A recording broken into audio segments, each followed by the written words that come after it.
হাতে আর মাত্র কয়েকটা দিন, তারপরেই দুর্গাপুজোর মরশুমে গা ভাসাবে সকলে। আর এখন থেকেই পুজোকে কেন্দ্র করে সকলে শুরু হয়ে গিয়েছে তোড়জোড়। এবার সেই তোড়জোড়ের পথেই হাঁটছেন সাংসদ সৌমিত্র খা। নিজের স্বাস্থ্যের দিকে বিশেষ নজর দিয়ে এবার পুজোয় ওজন 94 কেজি থেকে 84 কেজিতে নামিয়ে আনার লক্ষ্যে এগিয়ে চলেছেন তিনি।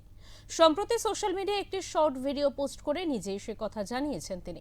টেলিফোনে বিজেপি সাংসদ সৌমিত্র খা বলেন, আমরা যারা 40 ঊর্ধ্ব তাদের প্রত্যেকেরই শরীরের দিকে খেয়াল রাখতে হবে। রাজনীতি তো চলতেই থাকবে, নিজস্ব কাজ চলতে থাকবে, কিন্তু শরীর ঠিক থাকলে সব কাজ মন দিয়ে করা যাবে। সেই সঙ্গে ওয়েট লসের লক্ষ্যে তিনি মনোযোগী। এই হিসাবেই তিনি জানিয়ে দেন, মানুষের জন্য বেশি বেশি করে কাজ করা, দৌড়ঝাঁপ করতে পারার জন্যই এই টার্গেট নিয়েছি। যুব সমাজকে বলবো, মোবাইল ছেড়ে মাঠে যাও, কাজে আসবে।